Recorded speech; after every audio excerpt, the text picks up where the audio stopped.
este é o Entre Telas, aqui no programa da Academia da Palestra. Seja muito bem-vindo. E hoje o nosso tema é sustentabilidade sob o ponto de vista da comunicação.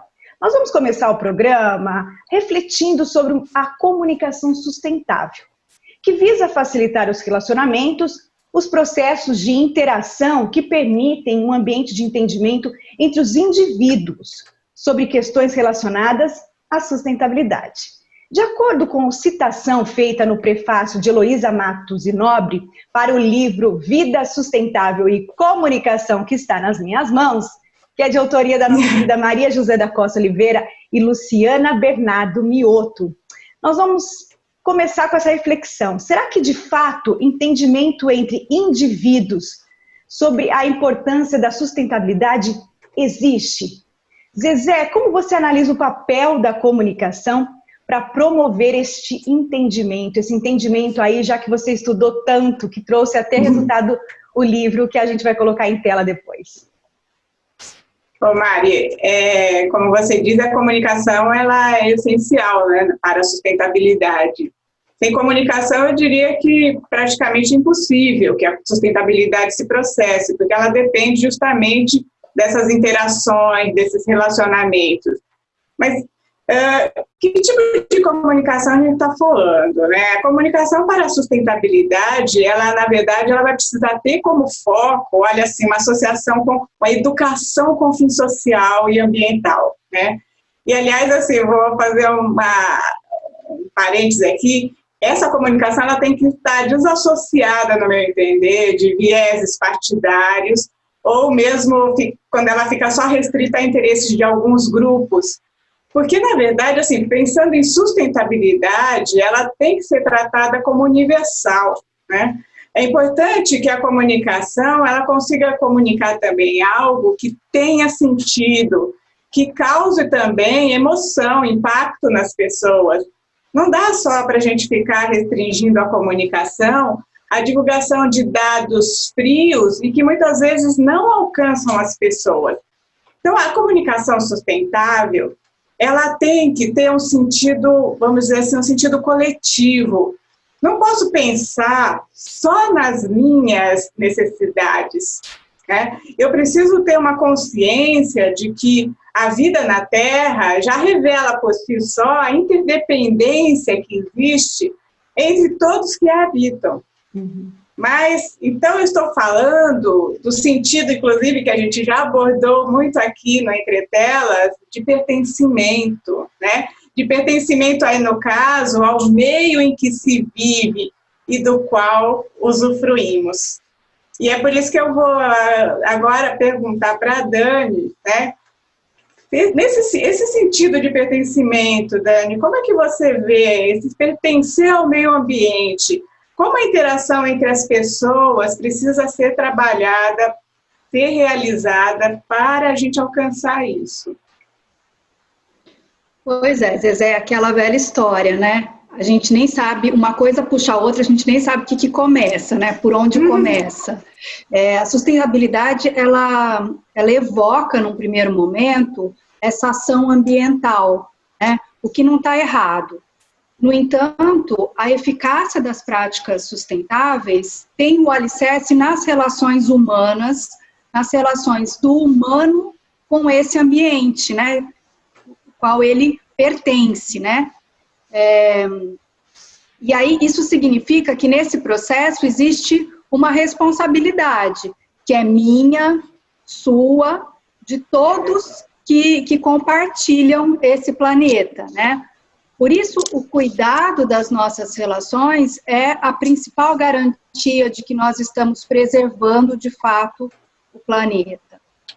O papel de cada um diante dessa ação, desse trabalho, começa nos nossos relacionamentos, no respeito, no aprendizado da tolerância, nas boas maneiras tão esquecidas, né?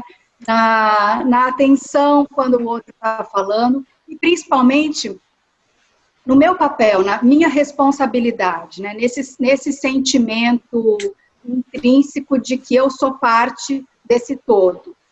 Pequenos gestos que transformam em grandes ações coletivas, né?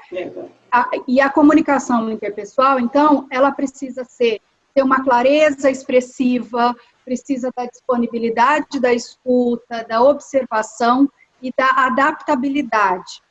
Porque sustentável é o que permite continuidade. É a fonte do aprendizado, dos diálogos constantes, né? Eu acho que é quando e como nós contribuímos nos pilares da ética e do bem comum. Mas há um enorme desafio que nós temos que vencer, que é a cultura do individualismo. É verdade. E distorce, né, que o coletivo, ele só é meu se for para usufruto. Para cuidar, a obrigação é do outro. Ou do Estado, ou da comunidade, enfim. Então, há uma enorme necessidade de conscientização nesse sentido. E eu vejo que a comunicação é a grande aliada para isso, né? Compartilhando esse conhecimento de um para um, reforçando a educação em casa, reforçando a educação na escola, né? Colocando isso como uma pauta nas escolas e dando voz à mídia para amplificar isso, de modo a tocar o coração das pessoas. Eu acho que, na verdade, essa é a chave, né? Chegar nesse momento em que as pessoas consigam se sentir parte. Concorda, Mariana? Como é que você vê essa pauta nos veículos de comunicação? Totalmente, né? Vocês falaram questões importantes que as pessoas às vezes não têm, né? O próprio conceito de sustentabilidade, né?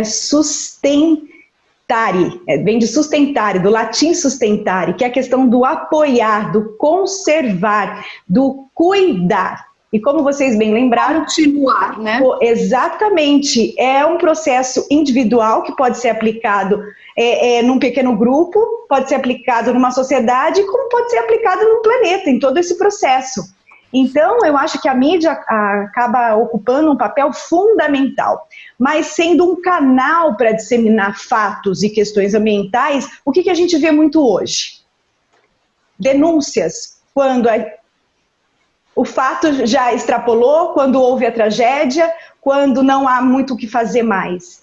E não estou dizendo que isso é sempre, estou dizendo que existem denúncias, mas os fatos, depois que acabam transbordando, como a gente viu muitas vezes, vê ainda muitas vezes, esses fatos acabam trazendo reflexões só depois. E teria que ser o contrário, não é mesmo? Teria que vir a reflexão antes para evitar a tragédia, e o que a gente vê é uma reflexão depois, uma comoção social de acordo com o que está acontecendo, mas o antes e a preocupação com as gerações não existe. Não existe. Então, a voz dada dos veículos de comunicação são poucos os jornalistas especializados, porque para falar de sustentabilidade parece fácil, mas não é, Zezé? Não é uma questão fácil. Não é todo jornalista que pode e tem propriedade para falar sobre sustentabilidade. Tem que se estudar. Tem que se especializar, porque não é tão fácil assim. Como eu disse, é um processo que pode ser aplicado dentro da nossa casa, mas também numa empresa, numa cidade, num estado, no país, no mundo. Se fosse um processo amarrado, né, a gente conseguiria amplificar isso, mas da forma como você falou, parece que a gente está sempre retroagindo, né? Exatamente, com denúncias de práticas irresponsáveis, mas que muitas vezes, quando a gente vê boas práticas e bons exemplos, a gente acaba se tocando, não é? A gente quer trazer talvez aquela boa prática para dentro da nossa casa, para a nossa escola, né? Para o nosso vizinho, a gente quer compartilhar, é como se fosse uma questão de eu tenho que fazer a minha parte, eu tenho que contribuir para esse todo, não é isso? Então, eu acho que falta na mídia canais de comunicações mais abertos, com questões que podem ser dentro da tua casa, mas também que você pode contribuir, talvez, até na cobrança de um deputado, por ações, por leis que possam contribuir. Então, assim, a sustentabilidade permeia o nosso dia a dia. Está dentro de casa, está na escola da minha filha, está no meu bairro, não é mesmo? Está na empresa que eu trabalho, não é? É por aí que tem que ser incorporado como cultura, tem que partir de uma base de educação, né? Por isso que a gente faz essa observação aí. Exatamente. E como é bom, né, nós que somos da comunicação, compartilharmos boas práticas, boas reportagens, não é mesmo? Com certeza. A gente se sente preenchida, talvez, acho que é isso. Então, acho que a comunicação exerce um papel fundamental de fazer com que a pessoa reflita, mas mais do que isso, que ela haja, que ela tenha atitudes diferentes, vamos dizer assim, atitudes nobres. Mais alguma coisa? Porque eu vou jogar para vocês hoje uma reflexão aqui, uma provocação. Vocês vão trazer uma provocação aí sobre o nosso papel como cidadãos em favor de atitudes que promovam a sustentabilidade. Zezé, qual é a tua provocação? Eu acho que estou sendo provocada a provocar. Então, eu vou deixar aqui, na verdade, mais uma pergunta ao invés de uma resposta, né? Para que todos nós possamos pensar sobre o nosso papel para a sustentabilidade. E essa pergunta tem por base a discussão que nós fizemos, eu e Luciana Mioto, no livro Vida Sustentável e Comunicação, e que a Mari mencionou aí no início do programa. Eu pergunto, então, como promover a solidariedade, o sentido de pertencimento que a gente tem destacado aqui entre os seres humanos, os diferentes países, as diferentes religiões, as diferentes etnias, de diferentes gerações, de diferentes opiniões, quando nos falta sentido de coletividade. Aquela questão que a Dani também mencionou. Até mesmo no nosso bairro, a gente perde um pouco esse sentido de coletivo em relação ao meio ambiente em que vivemos, né? Eu diria que temos muitos desafios, né, pela frente, mas muito vai depender de uma visão mais coletiva do que individual, né? Mais, até diria assim, mais solidária do que egoísta. O entendimento de que o espaço que ocupamos, ele não é só nosso, ele é de todos nós. E aqui vou aproveitar até porque pensando assim, resgatar só uma frase, porque a carta é muito longa, é a carta do chefe Seattle, que foi feita em 1854 e que nos diz muito assim, sobre a importância do respeito ao meio ambiente, que eu recomendo ler na íntegra, tá? A frase que eu chamaria a atenção diz o seguinte: o que ocorrer com a terra recairá sobre os filhos da terra. Há uma ligação em tudo. E é assim que eu vejo. E aí que está a base, inclusive, da comunicação e do relacionamento. Existe uma ligação entre tudo e entre todos. Por isso, a sustentabilidade só se constrói com comunicação e com relacionamentos sustentados, né? Que, por sua vez, precisam estar em cima de valores coletivos, globais e até, por que não dizer, universais. Aliás, o mesmo cuidado que muitos de nós temos em relação à nossa casa, né, ao nosso quintal, nós deveríamos estender também para a nossa casa, que é este planeta. O problema é que, em geral, adotamos no nosso dia a dia a prática, vou usar uma sigla aqui, do NNMQ, que quer dizer não no meu quintal. Ou seja, se alguém jogar algo no nosso quintal, ficamos furiosos, na verdade, porque é o nosso quintal, é o meu quintal. Então, nós deixamos de ter o mesmo cuidado quando saímos do portão de casa para fora. Quando a gente chega na rua, a gente já não se sente tão pertencente, com tanto cuidado, né? Aí o recadinho final meu aqui é dizer assim, que está na hora de entender que nossa casa, ou a casa de todos nós, não se limita às paredes que construímos. É isso. Muito bom, Zezé. E você, Dani? A Zezé me fez lembrar daquelas cenas em que as mulheres estão varrendo as folhas da calçada Cada uma varre para a calçada da outra, assim, quer ficar com as feias. É verdade, é verdade.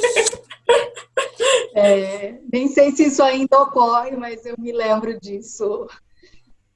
A minha provocação é que a gente sempre se pergunta, mas é tão difícil isso, por onde começar, né? Então, eu vou usar aqui um exemplo do nosso colega Cristiano Leonardo, que é: estique seus braços para o alto e para os lados, e vamos pensar que cada um deve começar pelo seu quadrado, pelo seu ambiente, né? Se cada um cuidar das belezas e das gentilezas do seu entorno, nós já vamos estar contribuindo muito para um mundo mais sustentável. Então, eu acho que é trazer essa responsabilidade para si e procurar praticar, né? Ter ações que comecem ali no seu quadrado. Bem lembrado, Dani, é verdade, cada um do seu quadrado. E esse quadrado permite que a gente comece a ver o descarte do lixo, não é? Mas na minha rua não tem. Mas eu recolho e levo para outro lugar, né? É muito fácil falar, não tem, ninguém faz, não tem como, aqui é difícil. É difícil mudar comportamento, é difícil mudar cultura, então é um processo, gente, e a comunicação serve para isso. É o bom dia com o porteiro, enfim, as pessoas com as quais a gente não convive diretamente, mas acaba se cruzando, é aquele papel que está no chão, e que mesmo que não tenha sido você que jogou, não custa nada pegar e levar para a lata de lixo. É aquele cuidado para ajudar alguém a segurar alguma coisa que está difícil na fila do mercado ou na rua, é atravessar a rua com alguém que está com dificuldade, enfim, são gestos pequenos de gentileza que se transformam em grandes ações. Exatamente. Nossa. E se você começa a fazer e mostrar, contamina, né, gente? Contamina, vai crescendo, vai englobando, e a questão... E a minha... Provocação. É isso. Então, a minha provocação é: você está comprando produtos de empresas sustentáveis? Você está cobrando dos governantes ações mais sustentáveis? Você está olhando a sua praça com outros olhos? Os seus filhos têm práticas sustentáveis desde pequenos? Sabe, colocar num caderninho um monte de pergunta e você mesmo respondendo com a tua própria consciência, acho que isso ajuda e muito, e muito. E claro, buscar referências como ele. Referências. Porque isso mesmo. Não é, Dani? A gente começa a refletir e a exercer o nosso papel como cidadão, como seres humanos que estamos aqui para contribuir para este planeta ser melhor. Porque lembrando, né, Mari, que cada um de nós tem um papel, e é a partir do indivíduo que as coisas vão se transformando. E depois a gente tem condição, assim, de cobrar, aí no caso, o papel do governo, o papel das empresas, o papel do terceiro setor, de toda a sociedade. Mas cada um tem que fazer o seu papel. É muito fácil a gente só jogar a responsabilidade no colo do outro e não assumir a nossa. Eu acho que isso é fundamental. E isso tudo envolve um papel de comunicação, sim, com certeza. Você viu como eu te provoquei? Era isso que eu queria ouvir? Você me provoca. Viu? Era isso que eu queria ouvir, exatamente. Não adianta jogar para o outro se na minha casa tudo der, não adianta. Exatamente. Era para provocar você aí que está acompanhando o Entre Telas, mas você viu que eu também provoco as duas. Provoco mesmo, Maria José da Costa Oliveira e Daniela Kais, toda semana aqui. Uma provoca a outra. Sim. E assim vamos adiante, né? Porque mas a gente se ama. A gente vai transformando o conhecimento em atitude. Exatamente, porque a intenção é essa mesmo, é que você reflita aí, a gente aqui, e juntos possamos contribuir para este momento que está tão difícil ser um pouquinho melhor e ir para frente, a gente possa expandir ainda mais o nosso conhecimento e as nossas práticas. Muito obrigada pelo programa de hoje. Nós que agradecemos. Um beijo para vocês, viu? É isso aí. Semana que vem tem mais provocação, tem tema novo e a gente espera por você. Você está acompanhando Entre Telas, mas ainda não se inscreveu no canal? É a sua chance. Se inscreve lá, porque daí você vai poder acompanhar todos os episódios e também todo o conteúdo exclusivo da Academia da Palestra. É só clicar e se inscrever. Semana que vem a gente tem um novo encontro. Até lá!